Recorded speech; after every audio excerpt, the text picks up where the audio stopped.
Мен кече күнү Мотоевдин жалганын айтып чыккам. Бүгүн болсо койгон талабына өзүнүн ден соолугу, дейги өзү достойный ошону айтайынчы. Биринчиден, бул кишинин бир кулагы укпайт.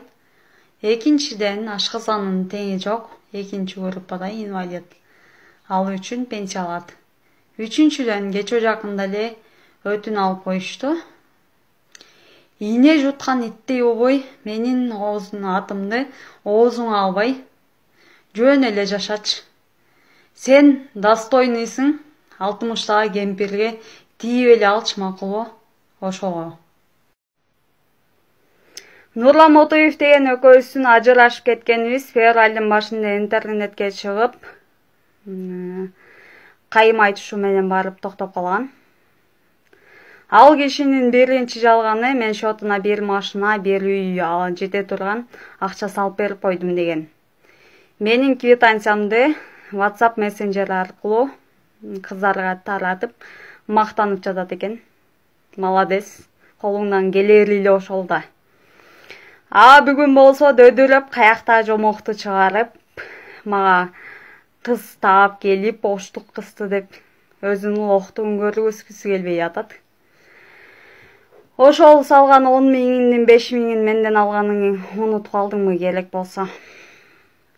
Ал эми үчүнчү жалганы бул кишинин мамашамдан угуп алып келиптир деп дагы жомокту токуп атат.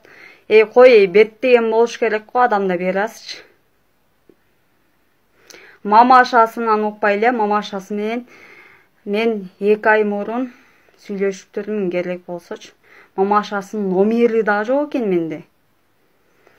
Өзү чакырып үйүнө, ошо операция болор мурунку күнү. Анан мени менен сүйлөшүргөн. WhatsApp'та бүт голосовой запистери бар, чыгарам. Аны ошол күндөгү, ошол мурунку күндөрү, Жанушка, Ганушка депчи. Мен ал сөздөрүнө деле караган жокмун. Мен адамдык сапат кылдым. Орозонун күнүндө деп койчу деп.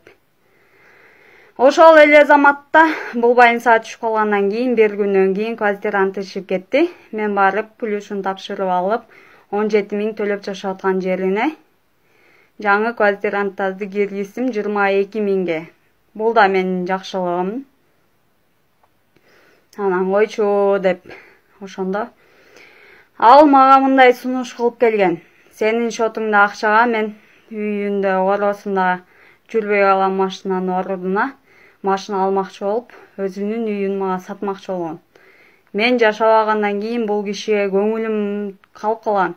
Анткени оюңду ачык айтсаң, бакыры өкүрүп атып эле өзүңдү четке чыгарып коет. Мненияңды такыр укпайт. Эмне дейсиң андай кишиге? Ошого мен деле көзүм жетпей калган бул киши менен дальше жашоомо. Анткени семьяда деген ачык айырым болуш керек. Өзүңдүн эле оюңду жеткирем деп айтып атсаң эле, бакыр өкүрүп оозуңду тыйып койсо, болбойт андай. Ошон үчүн жөн жүз макулбу, мага асылбай эле койчу. Сенсиз деле жашоом укмуш.